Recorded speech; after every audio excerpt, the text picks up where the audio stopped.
Hello, viewers. My name is Lord. This is Triple K Media, and today I've got with me. Coffee signal. Yeah, that's the boss who's been behind the cameras all the I'm a time. boss. But today we've got him down here to discuss a few things. So, like we said from the intro, we'll be talking about visas, entertainment, relationship, and a few other things. Today we're talking about visas. Yeah.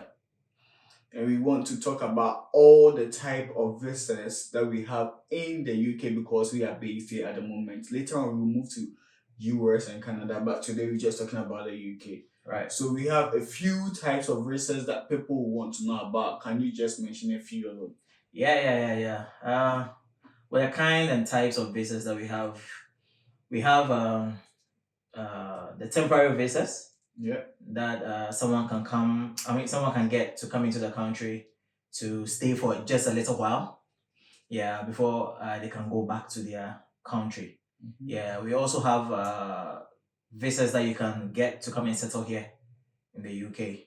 Yeah. So under these types of visas, we have categories under all of them. Yeah. So we have the visitors visa. Okay. Yeah. We have the skilled worker visa. Okay. Yeah. And we'll talk about it as we are Alright. moving on. So, like you said, you have different types. So I Yeah. want you to elaborate a bit on it. So we have the temporal ones. Yes, temporary ones. And yeah. what does it entail? What is it in total?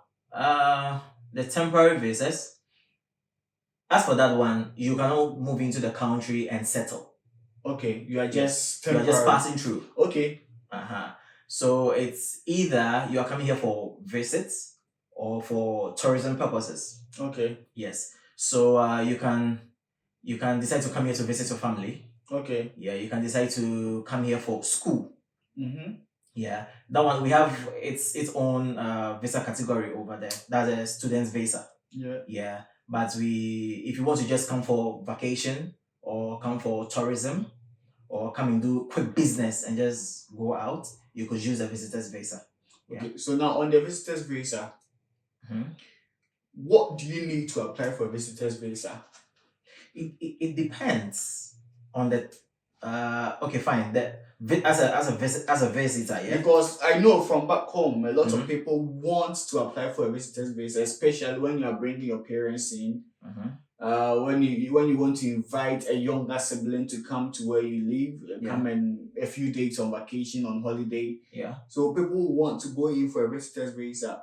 What should the person applying have before they apply for a visitor's visa? So as they will be accepted or they will be granted a visa. There are certain kinds of requirements that the Home Office would need from you. Yeah. Yeah, and that should mostly, if your documents are intact, you wouldn't have a problem with that. Mostly the visitor's visa, they'll give you like 6 months. Yeah. What they really want to know is you will go back to your country if you come and visit. Because a lot of people, they'll get a visa and come in and they will not go back. Okay. Yes. So sometimes the visitor's visa is quite difficult to get because they know that they can give it to you, but you will not go back to your country. So they demand a lot of documentations that beyond reasonable doubt that you will go back to your home. You will go back. Yes.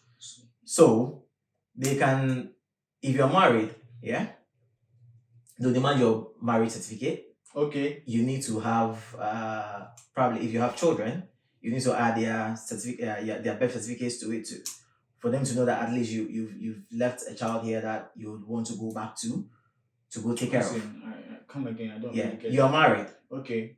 Probably back home, in Ghana. Yes, in Ghana. In Ghana. Yes, in Ghana. Whichever country. Probably you are not married, but you have children. You have a kid. No one is taking care of that kid. You are the only one taking care of that kid. So because you want to travel, probably you've given your kid to someone to take care of them. You have to prove to the Home Office that you come back. To come and take care of your kid. Okay. So that is a strong tie. You have a kid that you would have to come back to the country to come and take care of. If you don't come back, no one can take care of that kid for you. So that could prove that you can come back into your country. What about money? Money-wise? Yes, you need money to sustain yourself when you come here. Okay. You get it? So you'd have to prove, you have to have a bank account. with a sufficient fund Inside. to prove that when you come here you can stay, and you wouldn't be struggling even if you travel. If they give you the visa and you come back here and you go back to your country, you wouldn't be struggling if you go back. All right. So it should be a sufficient amount of money that you can actually have in your bank account. Yeah. One thing that just to add up to what you're saying, most people when it comes to getting money in their accounts, they just deposit a lump sum, a huge amount, like let's say 500,000 Ghana cedis, and it's in their account. Yeah. And the Home Office wouldn't still give them the visa. Yes. Why is that the case? Because they have money in there which proves they can take care of themselves. They are not stupid. Who's not stupid? Home Office is not stupid. You know, you would have to. It has to be an account that you've been running for a while. So it's not like you want to travel, so you just go get money from some places and you just dump them into that account. All right. No, like a lump sum of money, a bulk, like a lump sum of money, you just put it in there just to prove that you have money. You get it? No. It should be an account that you've run for like at least 6 months. Oh, okay. You know? So if you look at the transactions, they are actually like real transactions in there. Money moves in, money comes in. It could be a business account. It could be your own personal account. Probably dated from your salary. You've been receiving salary and you've been saving some. You get it? Probably you have other businesses that you do that you've been depositing the money inside that account. So there should be transactions in and out in that account. You get it? Sometimes they'll say that I quite remember I have some friends that applied for a visa. They didn't get it because of that same lump sum of money. The reason that they gave them is they don't believe that money is theirs. They don't believe it. Okay. You get it? Yeah. So it should be an account that you've been running for a while without any reasonable doubt that this is my account. This is my personal account or my business account that I'm running. You know, there are Momo accounts in there. People are making transactions in my name or in the name of my business. Yeah. So sometimes they also take your business certificates. Okay. If you have lands, if you have houses, you have to add all those documents to it for them to know that yes, you have properties back here. That if you travel, you will come back to those properties. You will not leave them here to come and stay here. Not to cut you off. Let's move to other types of visas. So this, I will say these financial requirement applies to all the visa categories that may need a financial statement. Yes. So what you just said now, needing an account that money goes in and comes out, like you properly managing your finances, it applies to all visa categories where you need to provide financial proof. Exactly. So moving away from visitors, what about student visa? Yes, even that one is even worse. If you do not have a lot of money in your account, because one, you have to pay for your school fees. Okay. Some of the schools will charge you, or you have to pay part of the school fees, or probably in full, before they will give you that admission. Okay. So if you do not have a lot of money or a sponsor who is giving you that money who is sponsoring you in your education, it will be difficult for you to raise that kind of money. Because if a school is charging you like £5,000 per year for them to give you an admission and you don't have that amount of money in your account, it will be difficult. So what about the fact that the school has already given you CAS, which is the certificate of or the acceptance of sponsorship? The school has already seen you, they've interviewed you, they said you're good for the course, they've given you the acceptance. You've got this document in place, which is CAS. You are now yet to apply for the visa. You've got other documents like your TB test sorted, you've got your police clearance also sorted, and you've got these documents, your financial statements also together. You may still be rejected because of financial reasons. Yes, if you do not prove that the account is yours, probably someone is sponsoring you. Okay. So if the person deposited a large amount of money in your account, you could actually use that document to prove that I have a sponsor, and this is a sponsor that deposited this money into my account. The sponsor can also write a letter to back that. Yes, I'm the one sponsoring him. I'm the one who deposited that money into their account, and I'm going to take care of them in their education. All right. You get it? Yeah. So if you have something like that, it's when it comes to UK, mostly it's about the documents. If your documents are intact, you shouldn't have problems with. I'm taking notes. Yeah, you shouldn't have problems getting a visa. Okay. There are other kind of visa categories. Like I want to just touch on a few just in case you can throw light upon it. So what I've heard a few ones like charity work visa. What is it? Charity work visa. There are certain institutions here in the UK that need people to come and volunteer to work for them. Mostly that one they don't really pay you. You get it? You are not really paid like a salary. Okay, but you get something small. You get something small. Okay. Yeah, like allowances or something for your transportations and Oh, okay. Food. Yeah, but it's not like a work visa that would actually give you a salary. Okay. You get it, yeah. So you can actually apply for that and they will give you a COS as well so that you can come in there and come and work for them. Mostly it's like a year or two. And if you are in there, you can decide to switch your visa to other visas to be able to stay I in heard the someone country. say it's not possible. Is it possible that you can switch? Yeah, everything is possible. Yeah, with the right circumstances and I'm not an immigration lawyer though, but if you get an immigration lawyer and you explain your circumstances to them, they always have ways and means to help you apply whilst following the rules. Yeah. Okay. What about this creative worker visa? Creative worker visa, like a musician, like an art. Oh, okay. Yeah, like an artist. Yeah. They can also apply to come into the country and stay because of their art or because of their talent. Yeah. I think I understand this one. Religious worker visa. I would say this applies to me as a pastor. As well. Like let's say I want to let me know if I'm right or wrong after elaborating on it. So this religious worker visa, like as a pastor, if you manage a huge church like Obofu Binim, Pastor Chris, Oyakilomi, and the rest, those big pastors, you could apply for this kind of visa to come to the UK for a program, and this is, I would say, it goes under your temporary visa you made mention of. Like you coming for a program, an event, an activity for a period of 2 months, 3 months, or probably up to 6 months. I'm not really sure. You can correct me if I'm wrong. And you come for this program just basically. So this will be for religious leaders, Muslims, pastors, Buddhists, and the rest. So you would go through these routes, if I'm not mistaken. You're right. You're right about that. Yeah. I think they've actually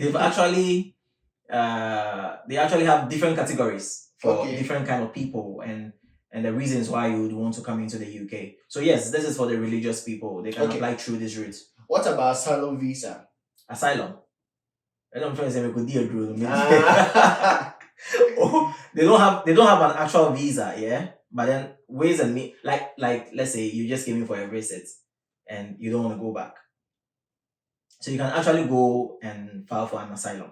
Okay. Yes. But you have a very strong reason why. You should have a very strong reason. Like there's a war in the country. Exactly. Like people are really after you to kill you. Exactly. And they are looking for me to kill me. I cannot go back to my country. Also, you need a strong reason for that kind of visa, yeah. I want to dive into one particular kind of visa that people are really interested in. That's the skilled worker visa. Yeah. And that's what most people are coming to the country with. And that entails nurses, even factory workers, shop workers, carers. If a lot of people have come into the country with this kind of visa. Yes. And people are not coming alone, they are bringing their spouse and their dependents in. So can you just throw a bit of light on skilled worker visa and chip in dependent visa also? Yeah. So skilled worker visa, as you said, are for nurses, care workers, support workers and all of skilled workers. Yes, skilled workers. So like nurses. Yeah. So yes, in my opinion, that is the safest way to get into the country. With a skilled worker. If you're able to secure a job over here and get a COS, certificate of sponsorship, then you enter into the country with that. All right. That is one of the best ways to get into the country. You get it? So as a nurse, if you're a nurse and you're at home, and you want to get into the country, that's the best way for you to get into the country. You get it? And those people have opportunities to bring their family. Oh, lovely. Exactly. So, but then now with the new immigration rules, you need to have a salary up to a certain amount to be able to do that. Yeah. Especially for the care workers. Yeah. For the nurses, I think it's quite good, but for the care workers, yeah. Yeah. So you can bring your husband, you can bring your children, and those are going to be your dependents. Okay, so basically they rely on your skilled worker visa. Exactly. Because they're dependent on you. If you are not there, they are not there. Quick question. I was told if someone is coming in on a skilled worker visa and a dependent visa, their financial status, like bank statement, is not really, they don't really look into the finances. How true is that? Because you were making mention on of the fact that with you went to apply for a visa, then I'm making to apply for a visa, you need to make sure your finances are intact. Yes. Like you are getting funds are leaving your account, it's properly being managed, your accounts are being managed. But with this kind of visas, you do not need a proper financial statement. They may need it just for proof of address, which you could provide a few other things. Yes. But they don't really need it. For you and even your dependents, how true is that? Yes. They may not need for you to prove your finances because you already have a job here. Okay. They've already given you a job over here. And since you have a job over here, they know that when you come here, you're not just going to be a burden onto the society because you have a job. You get it? So it's really not needed. It's really not even needed for your dependents, for them to also prove that they don't have to prove their finances to the Home Office. Yes, if you are bringing in your dependents, because you have a job. Once you get to the country, you have a job. So you don't need any bank statements for as a skilled worker coming into the country. You get it? Yeah. And even if you take the lead and your dependent comes in later, they also don't need to prove their finances when they are coming. So the question of dependence, is it you, your dad, your mom, or you, your husband, your kids? Your husband, your kids. I think that your close relative. Oh, okay. My dad is my close relative. They really don't see it like that. Unless probably your dad is sick and you are the only one who is taking care of him. Okay. There's nobody else. So if you leave him there, it's gonna be a problem. Even with that, there's a different kind of visa that you'd have to go through for that. Yeah. All right. Just to elaborate on a few other points, we have like youth mobility scheme visa, seasonal work visa, international agreement visa, global business mobility visa. I saw this one and I wanted to ask you, what's ancestry visa? Ancestral visa. Okay. Okay. So let's say that my grandfather was born here in the UK. Your grandfather? Yeah, let's say that my grandfather was born here in the UK some time back. But some way, somehow, I was born in Ghana. Yeah? That's not possible. It's possible. Because my grandfather was born in the UK, but probably came back to Ghana. He's a Ghanaian descendant. So he came back to Ghana to probably come and impregnate somebody here, and he went back. And probably they gave it to my mother. How can you tell me this story? Oh, but it happens. It happens. Maybe he came back to come and see his motherland. How can you tell me this? He came back to come and see his motherland. Yeah, he came back to come and see his motherland. Came to meet a beautiful lady here. Got attracted to her. You know.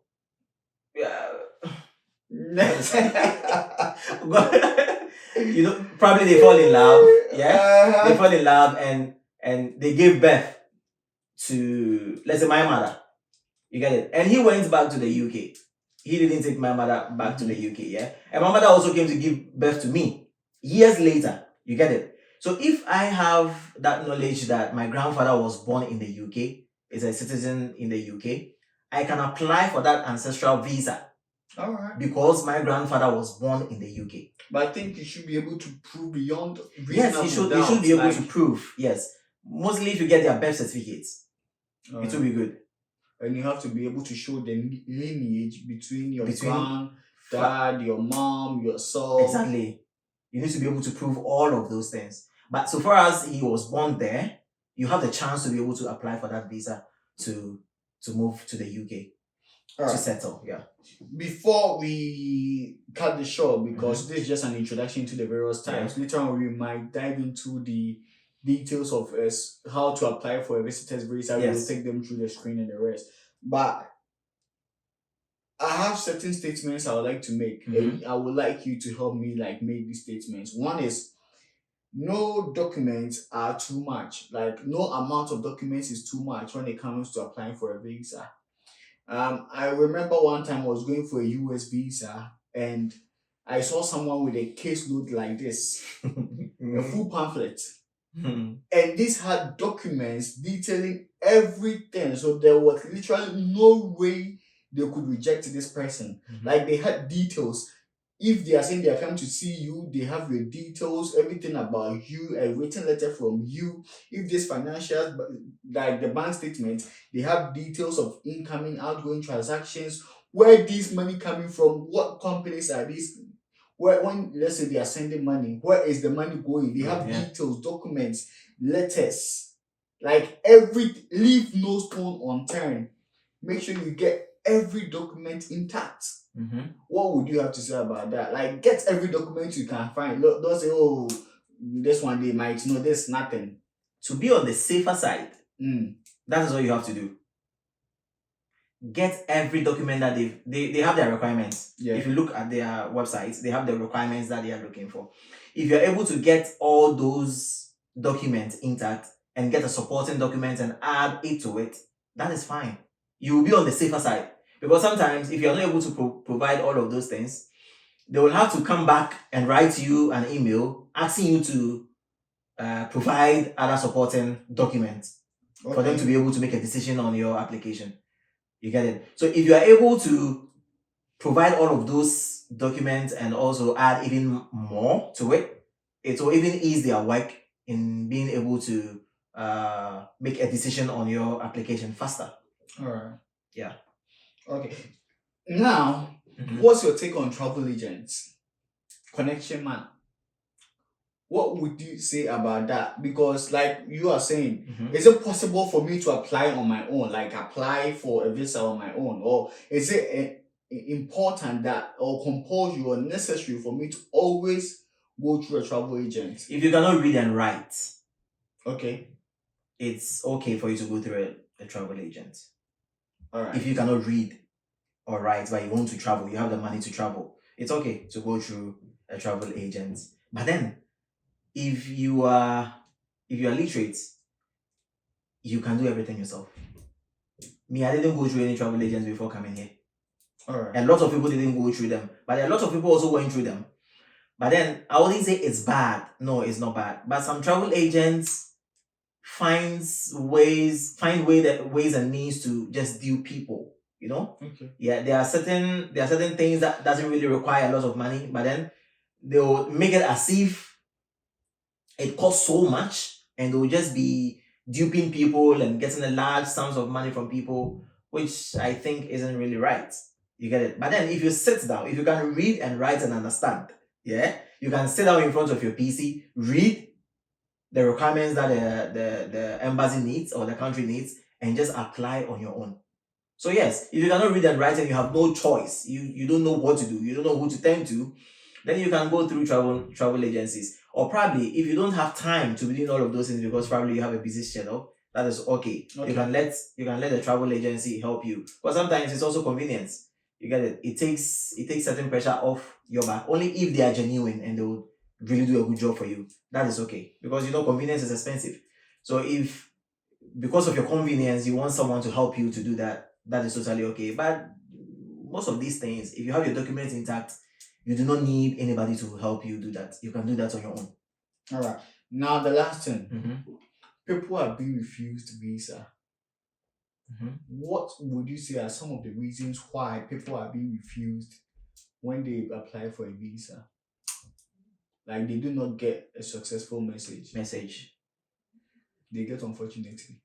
Many people lie on their visa application. One easy question people normally lie on is, have you been rejected before? No matter what country it is, it could be US, Canada, and people will say no. thinking, oh, this is US, this is Canada, this is a different country. But one thing I've realized They are linked. They are all linked together. Yes. So you should always say the truth, because there are ways of finding out whether what you are saying is true or is true or false. Exactly. So you should always say the truth. And the problem with lying on your visa application is that you can't be suspended from applying for like 10 years. Exactly. So because of one lie, maybe they were going to give it to you because you've got all documents intact.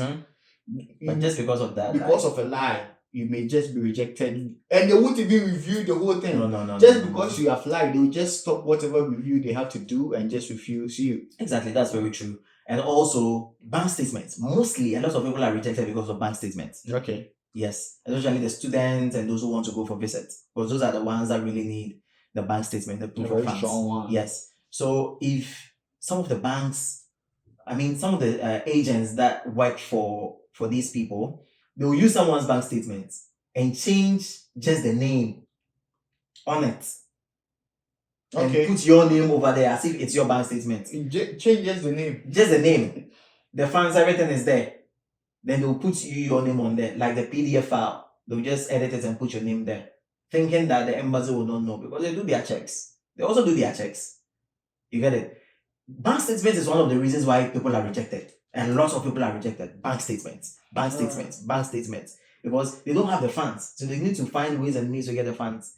And they'll go find the funds. They'll go find the bank, someone who can do a bank statement for them. And the person will not do a genuine one for them. Yeah. So they'll go verify and they realize that no, this is false. And they'll bounce you.